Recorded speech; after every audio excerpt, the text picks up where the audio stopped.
Hey everyone! This is a quick reminder to subscribe and hit that like button. It lets me know that you are enjoying my content. Also, feel free to drop your suggestions for future stories in the comments below. Thank you for listening, and let's dive right in. It's funny how something can feel so familiar, so normal, and yet turn out to be anything but. I've worked at this video store for years. Years. I started as just another face behind the register, taking shifts whenever I could. I needed the money, and honestly, the place was perfect for me. I loved movies, and there was always something special about the old-school vibe of a brick-and-mortar video rental. The smells, the fluorescent lights, the hum of the machines in the back, it felt like home. Eventually, I was promoted to manager. Not that I wanted it, at least not at first. But once I got the job, I just sort of slipped into the role. It wasn't like anyone else was really cut out for it. Most of the staff were just part-timers, young people, old people, people looking for extra cash. We didn't get many long-term employees, but I had been there long enough to know the ropes. I was the one who sorted the problems, filed the paperwork, made the calls to the distributors, and lately had to deal with all the weird customers. And believe me, we've had some weird ones. The first one that comes to mind is the sunglasses guy. He's been coming to the store for as long as I've worked here. Tall, always dressed in black, like he's about to rob the place. Black hoodie, dark jeans, and these massive sunglasses. I'm not talking about aviators or anything stylish. No, his shades are straight up impractical, the kind you'd expect a character in a spy movie to wear. The funny part? He's harmless. Sort of. He's one of those guys who always returns his movies late, but never without damage. Not huge damage, but like noticeable enough to make you think he was using the DVDs as frisbees in the parking lot. Every time, without fail, he'd just pay for the damage without a word, then pick up another movie and leave. And that was that. After a few weeks, we stopped renting him anything because, well, he was doing more damage than the store could afford. But he still comes by every day, just asking for movies. He never makes a fuss when we turn him away. He just stands there for a second, nods like he understands, and walks off. Weird, right? But that's nothing compared to the others. Then there's the crazy director girl. She's about 25, maybe 26. I don't know how to explain her, other than, well, she's obsessed with movies. And by that I mean she insists that she's made them. Her movies, which we never have in stock, are the next big thing, she says. She goes on and on about how she's been working on her masterpiece, and now it's finally time for the world to see it. The thing is, we've never heard of her, and none of the titles she asks for even exist. The first few times, we just gave her something with a similar name, something close enough that we thought she might be satisfied. But no. She would storm out if we didn't get it exactly right. And, I mean, storm out. Once, she even smashed a display case. The next time, I made sure we had something ready, just to avoid another scene. The ghost girl is another one. She's different. I don't know what it is about her, but she's unsettling. She's always dressed in these old-fashioned clothes, long black dresses with drapes hanging down from the sleeves, like something out of a gothic novel. Pale as a ghost, her skin practically glowing under the dim lights. She brings in movies that, at first, seem perfectly normal. But after watching them, something doesn't sit right. They're disturbing. And I mean, really disturbing. Cult rituals, disturbing imagery, and what's worse, she's in them, all of them. I don't know how she does it, but she's in every film doing things I can't even talk about. At first we didn't want to take her movies. But, and I know this sounds ridiculous, we had to. If we didn't, bad things happened. Leaks, rats. You wouldn't believe how bad it got when we didn't take her films. And you know what? She knew. She knew. Every time we tried to reject her, the store would pay the price, one way or another. And then there's the electrician. Now, this guy was something else. He was always in his work clothes, carrying tools, but he didn't just come in for movies. No, he came in for the broken electronics we had. TVs, VCRs, anything that looked like it could be fixed or dismantled. He'd pick up a stack of the dirtiest, trashiest porn films too, without even an ounce of shame. At first, we thought it was just a weird combo of interests, but after a while the cops showed up. Apparently, he had been using the electronics to build time machines. Yeah, you heard that right. The police told us not to sell him any more equipment. The last thing we needed was to be involved in whatever experiment he was running. I don't know how he got away with it, but one day, his condo burned down because of one of his machines. There are plenty more, but these were the ones who always stuck out. And through it all, I just did my job. I didn't get involved in the weirdness. I didn't try to make sense of it. I just followed the rules I'd created, rules that kept us safe, that kept the store running. I stopped working the register ages ago. Now I'm mostly in the office, watching the cameras, filing the paperwork, making sure everything's in order. I like it that way. Sure, there are weird things that happen every now and then. The lights flicker, the air gets cold, the odd customer comes in at odd hours, but I've learned to ignore it. The store has its odd charm, and it's something I've gotten used to. Or at least, that's what I thought. But I had no idea how wrong I was. It's funny how things can go from a little off to full-blown unsettling in what feels like the blink of an eye. I remember the exact day things started to take a turn for the worse. It wasn't anything huge at first, just a few odd incidents here and there. But once it started, it didn't stop. It started with the sunglasses guy. He'd always been a bit off, but the last few weeks had been different. His returns were more than just damaged, they were destroyed. Movies that were practically shredded, some with burn marks, others covered in some kind of sticky, brown residue. The worst part, he never said a word about it. He didn't even acknowledge what was happening. He just handed the movies over like it was all completely normal and then walked out, as if nothing was wrong.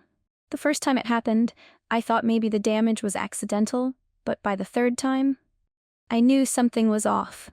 I started to wonder if he wasn't doing something to the films before returning them. Maybe some kind of ritual? I mean, the way he acted, it wasn't like a typical customer being careless. It was deliberate. And the crazy director girl? She was getting worse too. She came in, practically shaking with excitement, demanding to see her movie. I don't even know where she got the idea that we could pull her non-existent film off the shelves. But she had it in her head that we owed her. This time, when I handed her something with a similar title, she threw it back at me, screaming that it wasn't the right one. She said, I didn't understand the art. The way she looked at me, eyes wide and almost too intense, it made my skin crawl. I've seen her act crazy before, but this was next level. She even swore she'd take action against us if we didn't get it right. I don't know if she meant legally or otherwise, but I wasn't about to test it. Then there was the ghost girl. She started bringing in more and more films that at first glance seemed like typical low-budget horror flicks. But once we watched them, it became clear that they were far from normal. There was something wrong with them.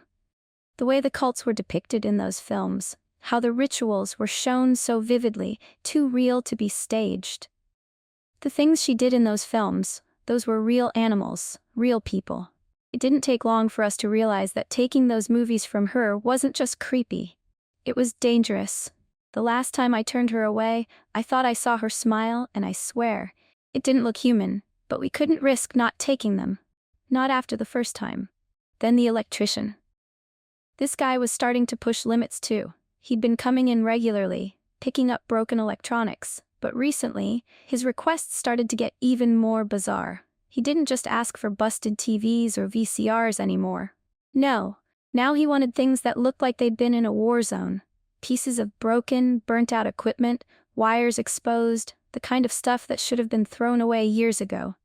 When I questioned him about it, he told me he was building something important. It didn't take a genius to figure out that he was probably using the stuff for more than just repairs. And yet, I couldn't bring myself to turn him away. The last time I did, our back room flooded out of nowhere. It was like we'd angered something. I couldn't keep letting things slide. There had to be a limit. I couldn't just watch it all spiral out of control. So after that particularly unsettling week, where everything seemed to reach a new level of creepy, I finally sat down with the team. I called a meeting. No more movies for sunglasses guy, I told them, rubbing my temples. If he comes in and asks for anything, just send him away. Don't even engage. His stuff is coming back too damaged. They nodded. It wasn't hard to convince them. After the last few incidents, they were all starting to feel uneasy. Next rule, no more director girl, I added. She'll take whatever we give her. If she doesn't, tell her she can leave. We don't have her movie. Simple. The others exchanged worried glances, but no one said anything. They knew it had to be done. I looked over at the new guy, Brendan. He had no idea what he was getting into, but he was eager to prove himself. And the ghost girl? He asked nervously. We still take her movies, but we have to be extra cautious. I know it sounds crazy, but trust me, we've had some incidents when we didn't take them. Real bad ones, I said, trying to sound confident, though I wasn't sure I even believed my own words at this point. We don't want to mess with her. Brendan nodded, but I could tell he was more confused than reassured. And the electrician? He asked. Same thing, I replied. Give him what he wants, but make sure we're not giving him anything we don't want to get stuck with. I could see the fear in their eyes, but they were all in agreement. They didn't have a choice. We all knew the rules had to change. The store was becoming something else, and it was getting harder to ignore. But even as I laid down the new rules, something didn't sit right. It wasn't just the customers anymore. It was the store itself. The lights had been flickering more than usual. The temperature had dropped in certain areas, even though it was a warm day. Things in the back room would sometimes go missing, and I'd find them in odd places, like they'd been moved. And the business? It was declining, slowly but steadily. We had fewer customers now, and the ones who did come in always seemed to be looking for something. I couldn't put my finger on it, but there was an unmistakable sense that things weren't as simple as they used to be. I spent more time behind the camera monitors, watching the store like a hawk, but even from my office I could feel something changing. Something shifting. I thought I was just paranoid at first, but as the days wore on, I couldn't deny it anymore. Something was wrong, and I had no idea how much worse it was about to get. It wasn't supposed to be one of those nights. You know, the ones where you feel like something's creeping just beyond the edges of your awareness, but you can't put your finger on it. A normal night. Or at least, that's what I thought it would be. But of course, it wasn't. It started when I got the call. One of my employees, Matt, was sick. I told him to go home, but that meant I'd have to cover the front desk for the night. Not that I minded too much. After years of managing, I had gotten used to running things from the back office, but there was something calming about working the register again. Plus, I'd been in and out of that front room since day one. I still knew the routine. The customers came, picked out their movies, and I checked them out. Simple.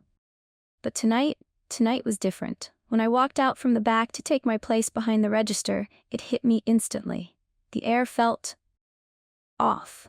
There was this strange, unnatural chill in the room, even though the heat was cranked up high.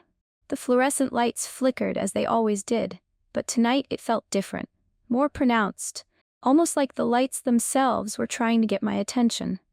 The buzzing overhead was louder, almost rhythmic, but distorted, like an insect's wings beating in the background. My skin prickled, and for the first time in a long while I felt the hairs on the back of my neck stand up. I tried to shake it off. It was just my nerves. Maybe I was overtired.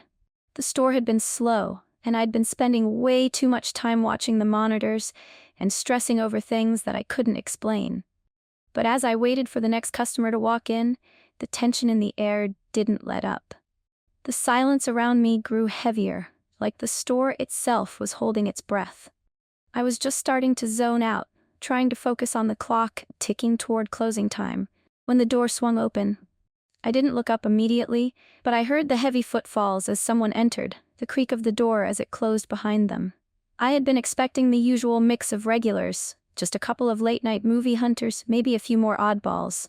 But then I heard the voice. I need to speak to the owner. I froze. The voice was deep, gravelly, no, forceful, like it didn't leave room for negotiation. My heart skipped a beat. I looked up, and my eyes locked onto the man standing in front of me. He was enormous. There's no other way to describe him. The guy looked like a wall of muscle, standing well over 6.5 feet tall, with arms that were thicker than my thighs. He was wearing a tight black t-shirt that barely contained the sheer bulk of his body, and his posture was rigid, almost unnaturally so. His face was striking, sharp, angular features, but there was something off about him, like unnervingly off. His eyes were cold, flat, almost empty. I took a step back, trying to hide my discomfort. There was something wrong about him. Something I couldn't quite pinpoint. "You need to leave," I said, trying to sound firm. I wasn't about to let some strange giant barge in and demand to speak to the owner. "The owner isn't here tonight. He won't be in until tomorrow." He didn't react to my words, just stood there, unmoving. His gaze was locked on me, like I was the only thing in the room. "I need to speak to him now," he repeated, his tone unyielding. "It's important. I want to buy this business." That was when I realized something wasn't just off about him. It was wrong. No one came in here asking to buy the business. Not after years of my boss refusing to sell, especially not at this hour. It felt like a bad joke. I straightened up, mustering whatever authority I had left. "I'm the manager here, and like I said, the owner is not available. You can come back tomorrow during business hours." The man didn't move. "I want to speak to him now," he insisted. His voice dropped lower, like a growl. "This place is mine." I knew something was coming. My instincts were screaming at me to throw him out. But I couldn't. There was no way I could physically move him. And something told me that if I pushed too hard, the situation would escalate in ways I didn't want to see. The tension was mounting in the air, thick enough to cut with a knife. And that's when it happened. As if on cue, the door opened again, and the sunglasses guy walked in. He didn't even acknowledge me, just stood behind the buff man, leaning against the counter. His sunglasses were still on, even though it was dark inside, but I could see the faintest glint of his eyes, vacant, lifeless. Before I could even process that, the door opened again. Crazy director girl stepped inside, her eyes wide and manic, and took her place beside the sunglasses guy. Behind her, I saw Ghost Girl, her pale face as blank as a ghost's, her long black dress trailing behind her like a shadow. And then the electrician, his work clothes wrinkled, eyes dull. They didn't speak. They didn't even look at me. They just stood behind the buff man like soldiers, their faces vacant, emotionless. It was like they weren't even human anymore, and their silence was terrifying. No one said a word as they just waited. A knot twisted in my stomach. I wanted to scream, to tell them to get out, but the buff man spoke again, his voice booming, shaking the stillness of the store. "You've been causing problems," he said, his words slow, deliberate. "This place is mine now. I've been trying to make you give it up, but you haven't learned. You haven't listened." I tried to steady myself, but my body was trembling. I couldn't explain it, but something about him felt like a force of nature. Something was pulling me toward him, a cold inevitability in his presence. And then, the realization hit me like a slap to the face. These weren't just strange customers anymore. They were coordinated. It wasn't just a coincidence that all of them were here now. They had a plan, and the store, this place, was a part of it. My hand trembled as I reached for the phone behind the counter. I was about to call the police, but the words caught in my throat when I saw the way the buff man looked at me. His eyes were cold, unblinking. "Call the police," he said, as if reading my mind. "I dare you." My blood ran cold. "Or there will be consequences," he finished, stepping forward, just a little too close for comfort.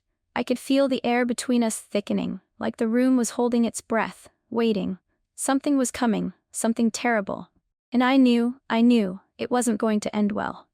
The room felt suffocating, and I wasn't sure how much more I could stand. Every inch of me was screaming to run, to get away from all of them, but my legs felt like lead. The buff man's presence was like a weight pressing down on me, and the others, sunglasses guy, director girl, ghost girl, and electrician, remained eerily still, like shadows behind him, just waiting. "You think I'm just some random customer, don't you?" The buff man's voice cut through the thick air like a blade. "Some guy who's come in out of nowhere. But I've been watching you, Alexa, watching this store. I've been planning for months." The words hit me like a slap to the face, and I staggered back a step. My heart pounded in my chest, my throat dry. I wanted to scream, to ask him what he was talking about, but the words wouldn't come. He took another step forward, his towering figure blocking the dim store light, casting a shadow over me that felt unnatural, almost suffocating. "You see, Alexa, this store, it's more than just a place where people rent movies. This store is a key to something far more important," he continued, his words dripping with malice. I've been trying to get it for years, trying to get you to sell it, trying to break it down from the inside out, and you've helped me. You've been so helpful." I shook my head, not understanding. "What are you talking about? What do you mean I've been helping you?" He smiled. It wasn't a kind smile, it was the kind of smile that made your blood run cold. "You've been turning a blind eye. You've let them do their part." He gestured behind him. "Each of them. Sunglasses guy, director girl, electrician. They've all been helping me." I wanted to protest, but I couldn't find my voice. My gaze flicked between the strange figures behind him, and for the first time I saw them in a different light. They weren't just random oddballs who wandered in. They were part of something. Something I was only just beginning to understand. "Take sunglasses guy," he began, turning to the man who had been standing silently by his side. "You remember him, don't you? Always coming in with damaged movies, always demanding to pay for the damage. What you didn't know is that he was purposely ruining the stock, damaging your movies so no one would want to rent them, slowly over time, making the store less appealing, less profitable." I felt my stomach twist. Was it really him all along? All those movies, those damaged returns, it had started to get suspicious, but I never put it all together like this. "The director girl," he continued, turning to the next figure. Crazy director girl had a vacant look in her eyes, but now I could see the sinister undertone of her presence. Every time she came in, demanding films that didn't exist, she didn't just want those movies, she wanted to destroy your stock. You gave her what she wanted, but each time she did, she made sure the store was left in disarray. Trash, broken shelves, the place getting run down, little by little. I had thought it was just her obsession with movies. I had thought she was just eccentric. But it was far worse than that. She was deliberately making the store look like it was falling apart. "And Ghost Girl," he said, his voice darkening as he gestured toward her. Ghost Girl didn't even blink. She stood there, her pale face as cold as ever. She wasn't just bringing in movies with weird cult themes for no reason. She was bringing in real, cursed films. You didn't realize it, but the things you were watching, those images, those rituals, they were real. You were holding cursed material that destabilized the store's reputation. People started to feel it. Something wrong about this place. You made your reputation toxic. My breath caught in my throat. That explained everything. Why the store felt haunted sometimes. Why strange things would happen. It was all connected. I was surrounded by bad luck, by curses, and I had been letting it happen. "The electrician," he said, turning to the last person. The electrician was still standing there, hands in his pockets, looking disinterested. Every time he came in asking for broken electronics? You think he was just some weirdo collecting junk? No, he was taking everything you had. Those electronics, they weren't just old TVs or busted stereos. He was using them to cause chaos. Every time you took his electronics, they'd break something else in the store. A fuse here, a wire there. Eventually your store would fall apart, just like everything else. My head spun. It was all connected. I had never realized. I had just thought it was a string of bad luck, odd customers. But now, this was deliberate. They were all part of a plan. And it was all leading to one thing. The buff man's victory. "You were just the pawn," he said, voice low and dangerous. "And now it's time for the real deal. You see, Alexa, I want this place. Not because of the business, not because of the money. I want it because of what it holds, the location, the history behind it." I felt a chill run through my spine, like an icy hand had just slid down my back. I was shaking now, my mind racing.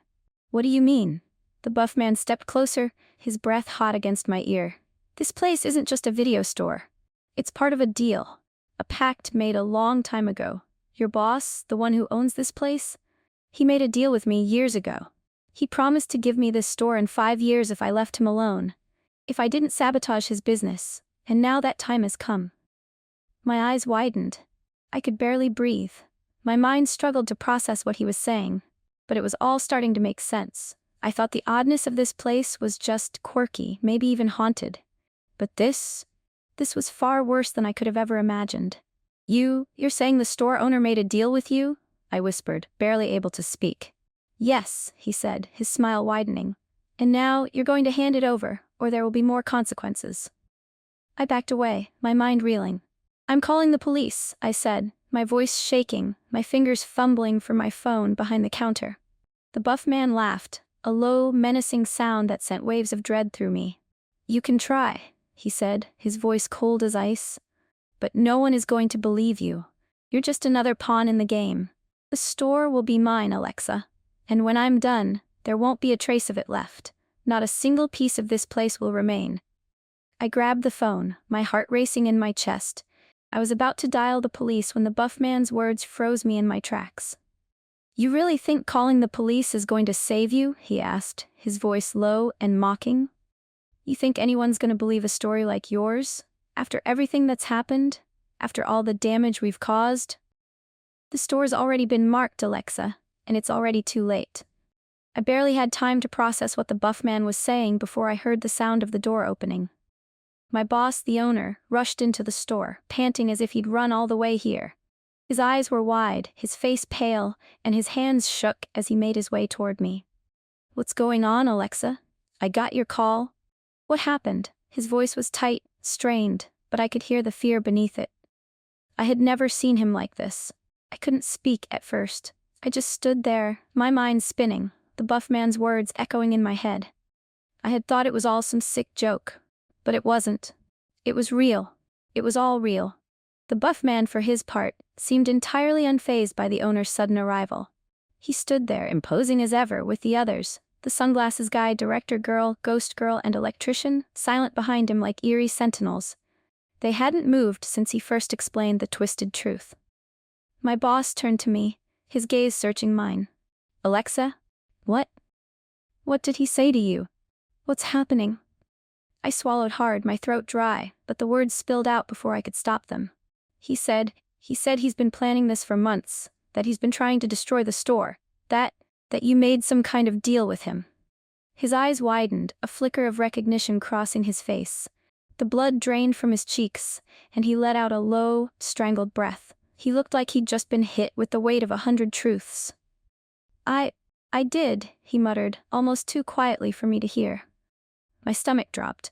I had expected him to deny it, to say this was all some mistake. But no. His admission sent a chill through me, deeper than anything the buff man had said. I stared at him, disbelief clawing at my insides. You made a deal? I whispered. With him? He nodded slowly, his hands trembling as he reached into his jacket pocket and pulled out an old, worn piece of paper. He held it in front of me, his gaze avoiding mine. It was years ago, he said, his voice shaking now. Before you started working here, before any of this happened. I didn't think it was serious, Alexa. I thought he was just some madman, some crazy person who wanted to buy the place for God knows what reason. I felt my heart racing in my chest as I took a step back, absorbing his words. So, you did agree to sell? To him? I barely recognized the words as they came out of my mouth. It didn't feel real, it couldn't be. I did, he admitted, his voice low and regretful. I didn't know who he really was. He came to me, said he wanted to buy the store. I refused, of course. But he wasn't like the other people who had come to me with offers. He knew things about me, about this place, things no one should know. My mind reeled, trying to piece everything together. What kind of things? He ran a hand through his hair, the action frantic, like he was trying to find some way to explain.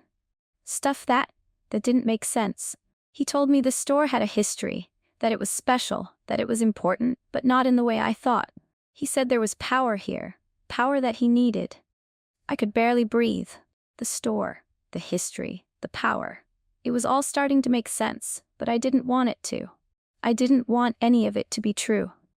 He told me that if I sold, he'd leave the place alone for 5 years, the owner continued, his voice breaking. 5 years. He'd give me time to keep the business running, time to do whatever I wanted. But then after 5 years, I'd have to give him the store. He promised that everything would be fine as long as I agreed. I was desperate, Alexa. I didn't think it would matter. I thought he was just a madman with a weird request. I stared at him, stunned.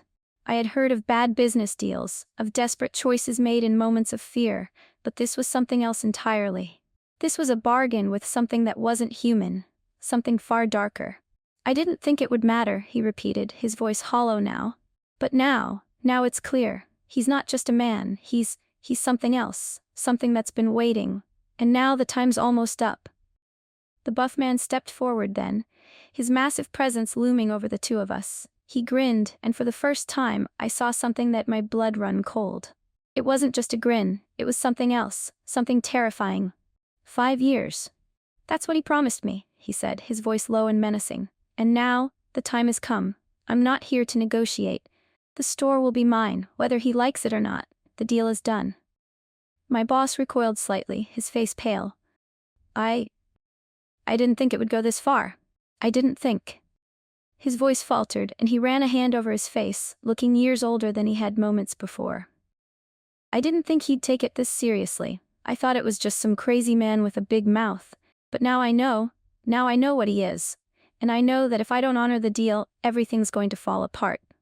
Worse than it already has. The buff man's smile widened, and he stepped closer, almost on top of us now. You can't back out, old man. You made your choice. You made the deal. I could feel it then, the weight of what he was saying, the inevitability of it. There was no going back. This wasn't just a bad business deal. It was a pact with something much darker than I could ever have imagined. And the consequences? They were already on their way. I thought I had seen it all. Strange customers, bizarre events, unsettling encounters. But nothing could have prepared me for this. Nothing could have prepared me for the true weight of what I had been dragged into. The buff man's grip on the store owner tightened, and I could see the fear in my boss's eyes now. Something that hadn't been there before. His face was turning red as the buff man choked him, dragging him by the neck with a terrifying ease that made my heart race.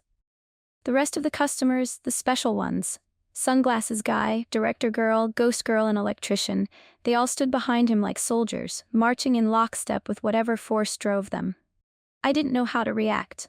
Part of me wanted to run, but I knew I couldn't. I was already trapped. There was no escape from this. I had seen the way they moved, the way they followed him. I realized then that they weren't just people anymore. They weren't even human. They were manifestations, part of the same malevolent force that the buff man was a part of, a force bound to the store, to the deal made all those years ago. My mind raced, trying to piece together the fragmented horror of it all. The buff man wasn't just here for the store. No, this was bigger. He was the culmination of something long in the making. The deal wasn't just about a building. It was about power. About control.